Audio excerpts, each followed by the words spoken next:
صل على محمد وآل محمد.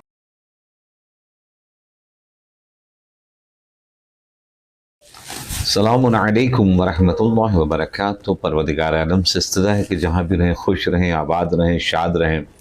پروردگار آپ کو حفظ و امان میں رکھے. آج کی ہمارے پیغام جمعے کے عنوان، چونکہ ہم ایام شہادت بی بی فاطمہ زہرا سے گزر کر ابھی باہر ہی نکلے ہیں، تو آئیں ذرا سا کچھ گفتگو جناب بی بی فاطمہ زہرا سلام اللہ علیہا کے سلسلے سے کرتے ہیں، کہ جس میں قرآن مجید نے جناب فاطمہ زہرا کے مقام کے سلسلے میں کیا ارشادات فرمائے ہیں، پیغمبر اکرم نے کیا ارشادات فرمائے تھے، اور ان تمام چیزوں کے باوجود جو امت مسلمہ نے جناب پیغمبر اکرم کے دختر نیک اختر کے ساتھ کیا، کہ جو تاریخ میں کبھی بھی اسی انداز سے نہیں ملا کہ کسی نبی کی بیٹی کے ساتھ اس انداز سے ظلم کیا گیا ہو.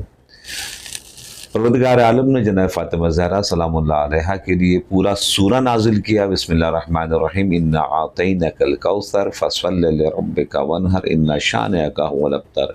انشاءاللہ ولادت کے ایام میں اس سلسلے میں ہم پوری مکمل تفصیلی گفتگو کریں گے. آج تو صرف اشارہ کرتے ہوئے گزرنا ہے کہ پروردگار عالم نے اجمالی طور کے اوپر کہ یہاں پر کوثر سے مراد بی بی فاطمہ زہرا ہے. ہم نے آپ کو کوثر عطا کیا ہے، اور جہاں پر پیغمبر کو کہا جا رہا ہے کہ آپ نماز کم پڑھا کریں، قم اللیل الا قلیلا، مگر جناب فاطمہ زہرا کو جب عنایت کیا تو پروردگار عالم نے کہا کہ آپ نماز پڑھیں، فصلی، نماز پڑھیں، آپ کو فاطمہ میں دے دی گئی ہے، وانحر، اور قربانی کریں. پروردگار عالم نے نساءنا و نساءکم وانفسنا وانفسکم جو مباہلہ میں قرآن مجید کی آیت کریمہ نازل ہوئی ہے، تم تمام اپنی عورتوں کو لے کر آؤ، یعنی آپ کے گھر میں جتنی بھی سچی عورتیں ہیں ان تمام سچی عورتوں کو آپ لے کر آئیں. اب رسول کے اوپر جو حکم ہوتا ہے تو اس کے اوپر واجب ہو جاتا ہے انجام دینا. اگر کوئی ایک بھی عورت سچی اور رہتی تو پھر رسول اللہ کے اوپر واجب تھا اس کو لے کر جانا. نساءنا و نساءکم جمع کا صیغہ استعمال ہوا ہے. تمام تم اپنی عورتوں کو لے کر آؤ. ہم تمام اپنی عورتوں کو لے کر آتے ہیں اور جھوٹوں پر اللہ کی لعنت کریں گے. فنجعل لعنت اللہ علی الکاذبین، جھوٹوں کے اوپر اللہ کی لعنت ہوگی. تو اس کا مطلب جو بھی آئے گا وہ سچا ہونا چاہیے رسول کی طرف سے. تو پنجتن پاک میں جناب فاطمہ زہرا سلام اللہ علیہا بھی مباہلے کے لیے گئیں. تو اس نساءنا سے مراد جناب فاطمہ زہرا سلام اللہ علیہا ہے. کتنا بڑا احسان ہے جناب بی بی فاطمہ زہرا کہ اگر یہ پیغمبر اکرم اس جنگ کو نہیں جیتتے جو مباہلے میں ہوئی ہے تو کرسچینٹی ہمیشہ کے لیے قطع قیامت اپنے فتح کا اعلان کرتی اور ہمیشہ اسلام کو مستقل طور کے اوپر ہارا ہوا مذہب پیش کرتی. کتنا بڑا احسان کیا ہے بی بی فاطمہ زہرا نے اس کے اندر میں جا کر کہ ان عیسائی پادریوں نے بھی ایک جملہ کہا کہ ایک ایسی شخصیت کو ہم دیکھ رہے ہیں کہ جو ان کے درمیان میں آ رہی ہیں خاتون، اگر وہ بد دعا کر دیں گے تو پوری دنیا سے کرسچینٹی ختم ہو جائے گی، سب کے سب نیست و نابود ہو جائیں گے. لہٰذا ان سے کبھی بھی مناظرہ مت کرنا. لہٰذا وہ فوراً اپنے ہار کو باندھتے ہوئے مناظرے سے جناب پیچھے ہٹ گئے. پیغمبر اکرم کی خدمت میں بہت بڑی تعداد مسلمانوں کی جو ہو چکی تھی اس وقت اجر رسالت دینے کے لیے آئے. رسول خاموش. قرآن مجید کی آیت کریمہ اتری ہے، قُلْ لَا أَسْأَلُكُمْ عَلَيْهِ أَجْرًا إِلَّا الْمَوَدَّةَ فِي الْقُرْبَى. آپ ان سے صرف کچھ نہ مانگے، جواب دے دیا پیغمبر اکرم نے قرآن کے اس آیت کریمہ کے حکم پر، صرف قربہ سے محبت کرے. قربہ کیا ہے؟ تمام انبیاء کی خدمت کے عوض، پیغمبر اکرم کی خدمت کے عوض یہ سب کے سب مرد ہیں، ان کو اجر رسالت دینے کے لیے آئے تھے. تو لفظ استعمال ہوا قربہ، تو میرے قربہ سے محبت کرنا. تو یہاں پر ایک بات، ایک بحث جو چلتی ہے وہ یہ ہے کہ قربہ ہے کون؟ یہ تو مؤنث کا صیغہ ہے، اور جتنے بھی انبیاء تھے سب کے سب مرد تھے. تو روایت میں کہ قربہ سے مراد بی بی فاطمہ زہرا سلام اللہ علیہ. 1,24,000 پیغمبروں کی اجر رسالت کو اگر عطا کرنا ہے تو آپ کو جناب فاطمہ زہرا سے محبت کرنی پڑے گی، معدت کرنی پڑے گی. اگر آپ نے احترام ان کا نہیں کیا، اجر رسالت ادا نہیں ہوگی. اور اگر آپ نے ان کے ساتھ دشمنی کی تو رسول اللہ نے بہت زبردست انداز سے فرمایا ہے کہ وہ مجھ سے لڑنے کے لیے تیار ہو جائے، چونکہ میں اس کا مد مقابل ہوں، میں اس سے لڑنا چاہوں گا. انا حرب لمن حاربہم، میں اس سے لڑوں گا، جنگ کروں گا جو ان سے جنگ کرے گا. انا سلم لمن سالمکم، جو ان سے محبت کرے گا ہم ان سے محبت کریں. یعنی کہ رسول کی محبت کی شرط ہے احترام اہل البیت. اگر آپ نے نہیں کیا تو پھر رسول اللہ آپ کے مد مقابل میں، جن کی آپ کہتے ہیں کالی کملی والے ہمیں بچا لیں گے اور ہمیں محشر میں لے کے جائیں گے اور جنت میں لے کے جائیں گے، رسول اللہ میں لڑوں گا کیونکہ تم نے میری بیٹی کے ساتھ اور ان کے چاہنے والوں کے ساتھ اچھا برتاؤ نہیں کیا، لہٰذا مد مقابل اپوزیشن میں میں ہوں. اب اگر رسول اللہ اپوزیشن میں آ جائیں تو یہاں تو آپ کی ڈینگ بازی چل جا رہی ہے، تعداد کے اعتبار سے دکھا دکھا کے وہاں نہیں چلنے والی ہے. تو عزت گرامی، جہاں قرآن مجید نے بارہا کا مرج البحرین یلتقیان، ہم نے 2 دریا جاری کیے ہیں. ایک سے مراد بی بی فاطمہ زہرا ہے، ایک سے مراد مولا متقیان علی ابن یخرج منہما اللؤلؤ والمرجان. اس سے مونگے و موتی نکلتے، اس سے امام حسن امام حسین ہے.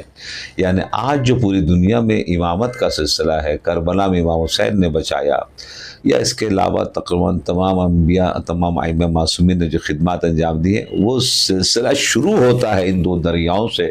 ایک سے فاطمہ زہرا، ایک سے مولا متقیان مراد ہیں. عزیزان گرامی، عزیزان محترم، ذرا سوچیں آپ کہ اس کائنات کے اوپر احسان ہے ان 2 ہستیوں کا، اور اللہ نے ان کا ذکر دریاؤں سے کیا ہے. عزیزو دوستو، قرآن مجید میں بارہا جگہ کے اوپر اعلان ہوا ہے انما یرید اللہ لیذھب عنکم الرجس اہل البیت ویطہرکم تطہیرا.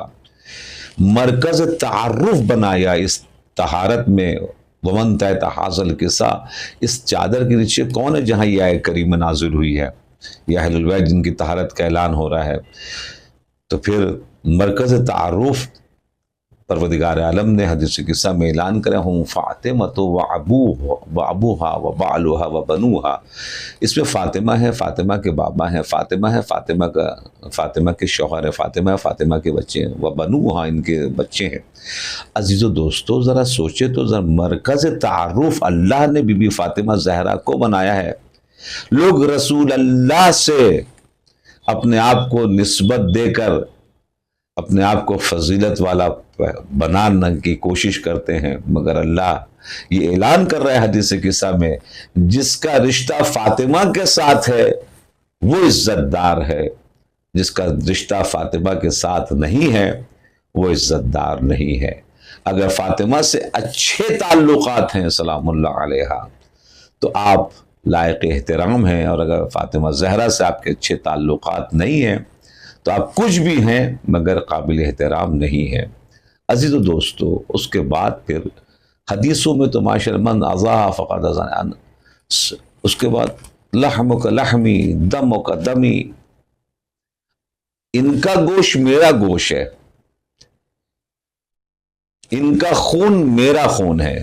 لحم کا لحمی، دم کا دمی، ان کا خون میرا خون، ان کا گوشت میرا گوشت. اس کا مطلب کیا ہوا؟ اس کا مطلب یہ ہوا کہ آپ نے جو جناب زہرا کا خون گرایا ہے تو جناب زہرا کا خون نہیں گرا، اس اعتبار سے، اس روایت کے اعتبار سے آپ نے رسول اللہ کا خون گرایا ہے.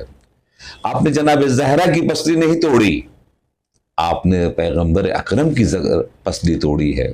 اس حدیث کے عنوان سے، اس حدیث کی دلالت سے اب جو قاتل فاطمہ زہرا ہو یعنی قاتل رسول ہے، اب قاتل رسول جس نے رسول اللہ کی پسلی توڑ دی ہو، نعوذ باللہ استغفر اللہ، اب ذرا سوچو اس کا حشر قبر میں کیا ہونے والا ہے، اس کا حشر وادی السلام میں تو نہیں برزخ میں کیا ہونے والا ہے، اس کا حشر جہنم میں کیا ہونے والا ہے. ایک روایت میں ہے کہ ہمارے ایک بزرگ شخصیت نے پڑھا کہ ایک مرتبہ خازن جہنم نے جو جہنم کے دروغہ ہیں، انہوں نے شیطان کو جہنم کے اسفل السافلین یعنی کہ آخری حد تک پہنچنے کی روایت میں ہے کہ 500 سال کا عرصہ لگے گا۔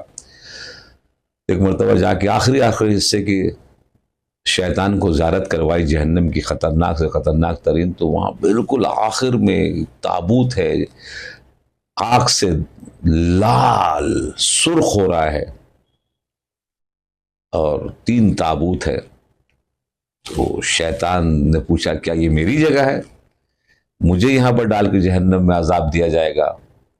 اچھا ایک لفظ کہتے ہیں تھوڑے دن نہیں، خالدونہ کا لفظ استعمال ہو قرآن مجید میں، یہ حدیث کی بات نہیں ہے، اس کا ترجمہ ہوتا ہے ہمیشہ نو اینڈ۔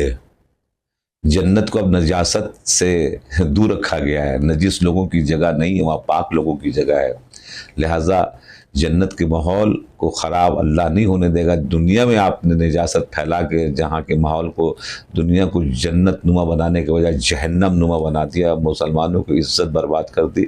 تو جب ابلیس پوچھے گا کیا یہ میری جگہ ہے، تو کہا نا یہ تمہاری جگہ نہیں، یہ تم سے بھی بدتر ہیں اس دنیا میں، یہ ان کی جگہ ہے۔ ہم سے بھی کوئی بدتر ہے؟ کہا ہاں تم سے بھی بدتر ہے۔ کہا ہم سے بدتر کون ہے؟ کہا جس نے جناب زہرا کی پسلی توڑی ہے۔ یہ ان لوگوں کے لیے اللہ نے خاص کر کے بالکل جہنم کے آخری حصے میں بدترین عذاب میں ان کو مبتلا کیا ہے۔ عزیز و دوستو، عزیزان اکرامی، جناب زہرا کے جو قاتلین ہیں وہ چھپے ہوئے تھے، الحمدللہ سوشل میڈیا کے ذریعے سے آج پوری دنیا میں جو چھپے ہوئے دشمن تھے وہ سامنے آ رہے ہیں۔ اس لیے زبردست انداز سے ماشاءاللہ سے ہمارے مومنین نے ماتم داری، شب داری، مساقت المجالس اور وغیرہ تمام سلسلہ رکھا پوری دنیا میں۔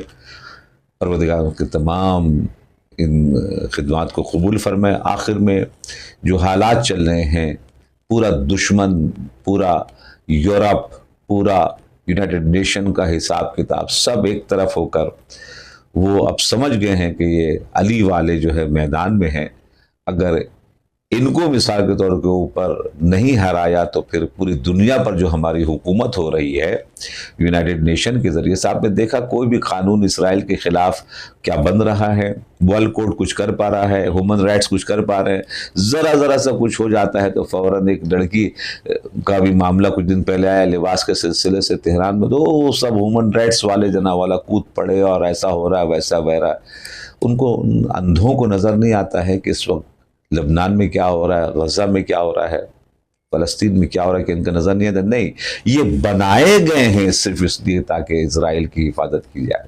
اور اتفاق سے یہ اس نے بولا، نتنیاہو نے یونائٹڈ نیشن کے سفر میں جب یہ امریکہ پہنچا ہے تو پارلیمنٹ میں پہنچا ہے جہاں پر سب سینیٹرز تھے، اس کے درمیان نتنیاہو نے تقریر کرتے میں ایک جملہ بولا، جا کے اب یوٹیوب پر سرچ کریں، اس نے کہا کہ ہم لوگ پارلیمنٹ کو مخاطب کر کے سینیٹر لوگوں کا تم لوگوں کی جنگ لڑ رہے ہیں، یعنی اس نے کھول کے کہہ دیا کہ اب یہ جنگ میری نہیں ہے، میں تمہاری جنگ لڑ رہا ہوں، یعنی اب امریکہ کی جنگ ہو رہی ہے، یہ امریکہ لڑ رہا ہے ظاہری طور کے اوپر، فیس صرف اسرائیل کا، کیونکہ اس کو پتا ہے کہ جس دن اسرائیل کا وجود یہاں سے ختم ہوا تو امریکہ کا وجود، یورپ کا وجود پورے گلف سے ختم ہو جائے گا، پورے ایشیا سے ختم ہو جائے گا۔ تو جو ان کی ڈومینیٹ اور جو انہوں نے یونائٹڈ نیشن اور یہ حکومتیں کرنے کے لیے جو ضلالت اپنے نمائندے کو بنا کے رکھا ہے، وہ سب کے سب ختم ہونے والے ہیں۔ تو اس لیے آخری حد تک یہ جتنے دور تک جا سکتے ہیں جانے کی پوری مکمل کوشش کریں گے۔ تو انشاءاللہ تعالیٰ اپنا بہت خیال رکھیے گا، دعاؤں میں یاد رکھیے گا، حق ہمیشہ بلند ہوگا، باطل انشاءاللہ نابود ہوگا، اور وہ نابودی کی طرف بہت قریب آ چکا، اور ہم الحمدللہ امام کے زور سے بہت قریب آ چکے ہیں۔ اپنا بہت خیال رکھیے گا، دعاؤں میں۔ والسلام علیکم ورحمۃ اللہ وبرکاتہ۔